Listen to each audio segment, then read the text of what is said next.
이게 공연을 찍어서 그래픽을 입힌 게 아니고 있는 걸 그대로 찍은 겁니다. 그래서 뭐 입체감은 한번 찍었기 때문에 이제 덜 살아갈 텐데, 저게 이제 우리 디지로브 사물놀이라고 해가지고 굉장히 다양한 디지털 기술을 활용을 했죠. 물론 1년이 지났는데 저 기술 자체가 대단한 건 아니에요.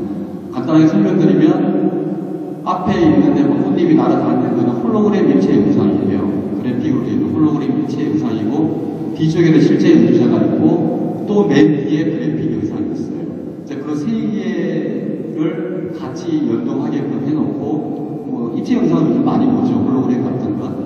그 다음에 장구가 칠 때마다 뭐 꽃잎이 튄다든가 빗방울이 떨어진다든가 하는 거는 그것도 그렇게 어려운 기술은 아니에요. 이 사운드 센싱이라는 기술에 그래픽 자체가 소리에 반응하게끔 만들어 놓은 게 있고, 요즘 보통 공연에 이런 기술들을 많이 쓰는데, 또 한 가지는 뭐냐면은 모션 센싱이라는 걸 써요. 움직임에 따라서, 그건 여러분들 전시실 가면은 무슨 꽃잎 같은 게 있는데 내가 손을 이렇게 하니까 꽃잎이 흩날리죠. 그게 모션 센싱 기술이에요. 그런 정도의 기술을 가지고 한번 만들어 보자. 근데 기술 자체가 중요한 건 아니고, 저걸 만들 때 생각했던 건 뭐냐면, 자, 사물놀이라는 게 음양의 조안이 뭐 깽가리는 비를 상징하고, 북은 구름을 상징하고, 징소리는 바람을 상징해요. 우리 추나 추덕이 어째요. 뭐 이런 얘기 일일이 못해요. 저런 영상을 통해 가지고 우리 전통 악기나 전통 예술이 가지고 있는 어떤 철학적인 부분들을 여기서 한번 만들어 보자. 이건 이제 계속 발전해 나갈 겁니다. 한 번씩 만들 때 돈이 너무 들어가지고 계속 발표를 못 하는데 계속 만들 거예요. 이거 자체가 더 대단하다. 이렇게는 얘기를 못 해요. 과정이니까. 다만 우리가 진짜 최초로 이러한 공연을 했다라는 게 자부심을 갖고 있죠. 그래서 우리가 4D라고 얘기를 했는데, 우리 학생들 4D가 뭐죠? 뭐의 중간인가?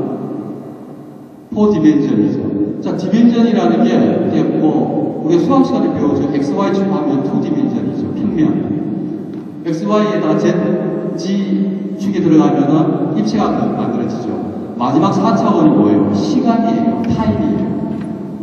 근데 요즘 4D 해서 가보면은 이 3D까지는 설명이 가능한데, 입체가 4D는 뭐 갑자기 촉각을 자극한다든가, 뭐 냄새가 나게 한다든가, 바람을 불게 한다든가, 이런 식으로 해서 4D라고 하는데, 정확한 논리라는 얘기에서 4D는 어떤 시간을 초월하는 게 있어야죠. 저희들이 그 생각을 했던 게, 동시에 4명의 김덕수가 나타나서 사물놀이를 해요. 그럼 이 4명의 김덕수의 존재라는 각각 다른 시간이 있었죠. 촬영을 해서 합성을 한 거죠. 한 사람은 진짜 김덕수고, 세 사람은 미리 촬영된 김덕수예요. 이 네 사람이 하나의 음악을 연주하면은 시간을 초월한 거다. 뭐 이런 의미로 사실 부여를 했었죠.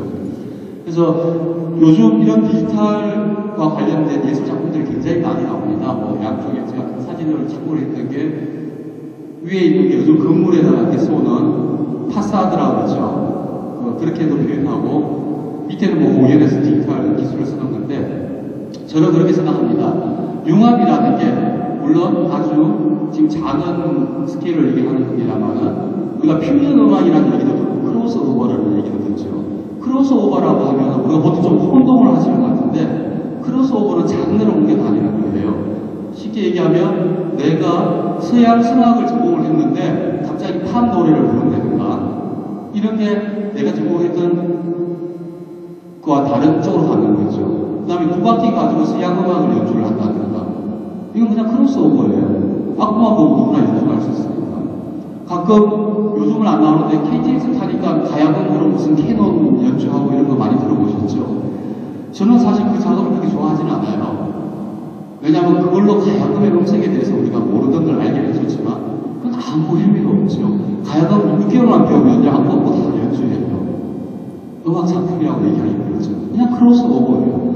근데 퓨전이라는 게 뭐예요? 화학적 융합이에요.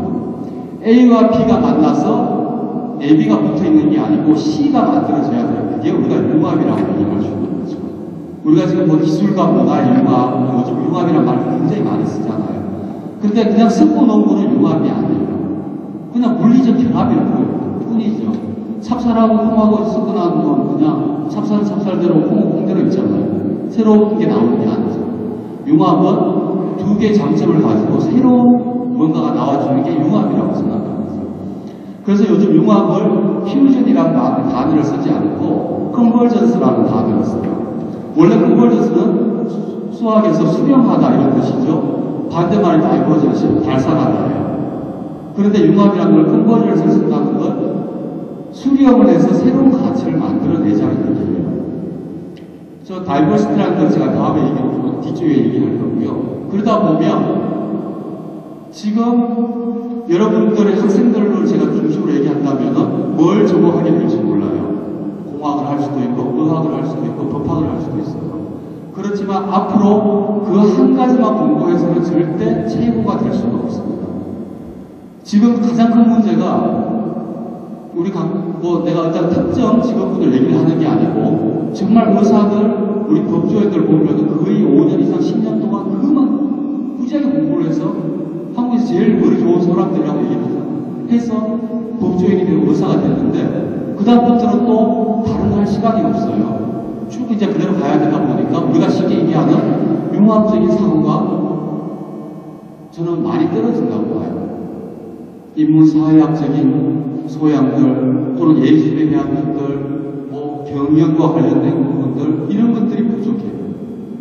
그러다 보니까 의술이 하나의 도구에 지나지 않고 법도 사람을 향하는 게 아니라 정말 자기가 알고 있는